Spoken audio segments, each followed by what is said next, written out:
Hello and welcome back to the channel. I wanted to take this opportunity to wish all of you a happy May the 4th Star Wars Day that's known worldwide.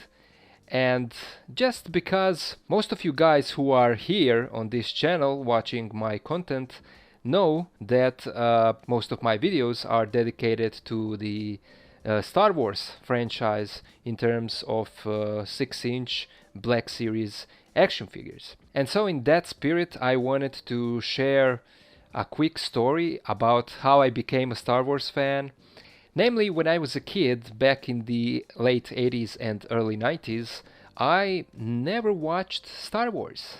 And by that, I mean the movies. I watched a lot of cartoons back in the day, and I mean, that hasn't changed in this age where I'm now. But among a lot of cartoons that I watched back then, there were two cartoon shows that are from the Star Wars franchise, and those were the droids, where R2-D2 and C-3PO are the main characters, and the second one was the Ewoks. And I remember that both of those cartoons were extremely popular, and I remember even collecting the album with stickers from those cartoon shows. And so that was my first introduction to Star Wars, but in the age when I wasn't even, aware that those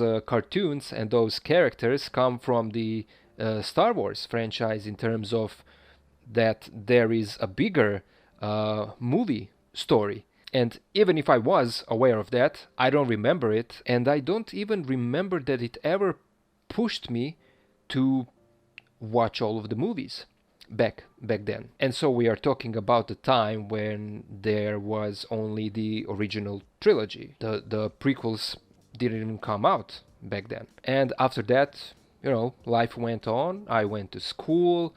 After that, I went to college, and it was actually at college that I was first introduced to the Star Wars franchise in this, let's call it, larger, deeper way, because I had a professor in college that introduced me to literature of people like Alan Watts and Joseph Campbell. And I have to say that before that introduction to Joseph Campbell, I was never a fan of mythology, and the main reason for that, I guess, is because of the way that in school we were taught about mythology.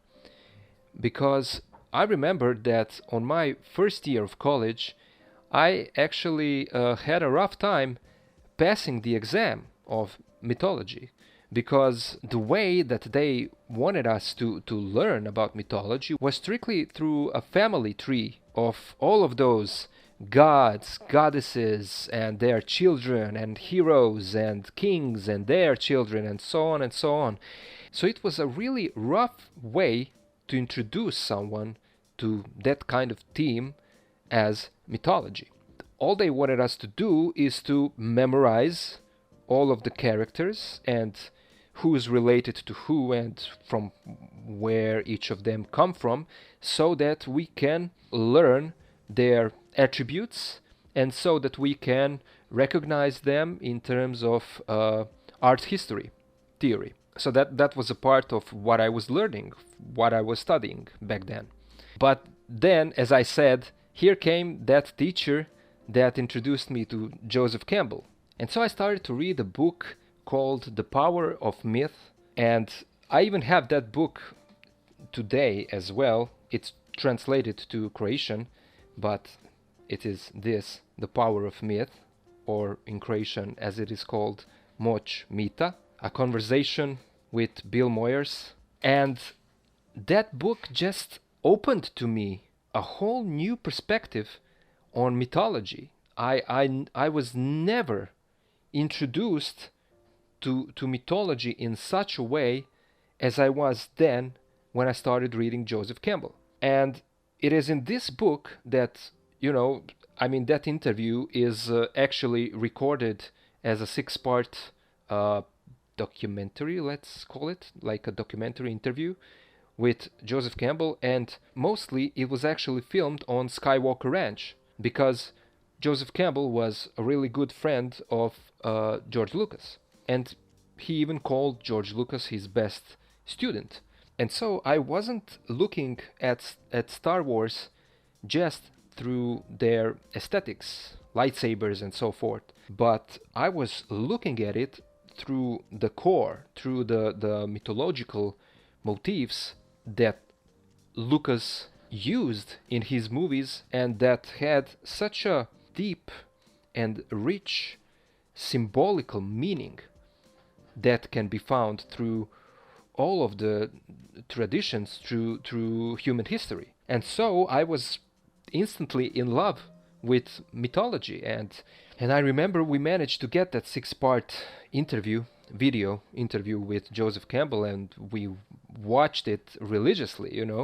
And after that I went on and started to read a lot of other Joseph Campbell books, and I got all of his Masks of God books, and even all of those others that came out after his death, like, Myths of Light or the Mythic Dimensions or Pathways to Bliss. And I was so happy to see that here in Croatia they were translating Campbell's most popular work, and that was his Hero with a Thousand Faces.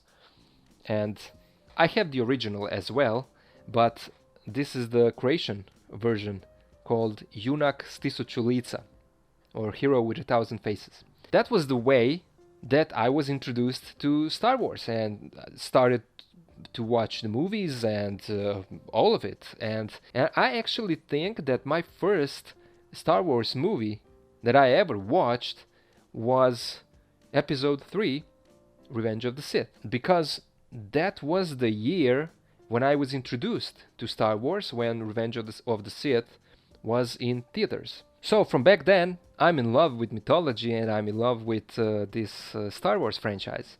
And yeah, that's a quick story that I wanted to share with you guys on this beautiful May the 4th day. And I'm sure that a lot of you, or practically all of you, have their stories about how you got introduced to this franchise. And if you are willing to share it with the rest of us, I would love to read about it in the comments below. So if you want, please share your story down in the comments. And I wanted to end this video with the announcement about what's coming next to this channel. And I'm pleased to say that I actually got Omega, Echo from the Bad Batch, Death Watch Mandalorian, and of course Ahsoka Tano from the Mandalorian. And you can expect all of these figures will be on the channel soon. So stay tuned. Thank you all for watching. Have a wonderful Star Wars day, and I'll see you in the next video.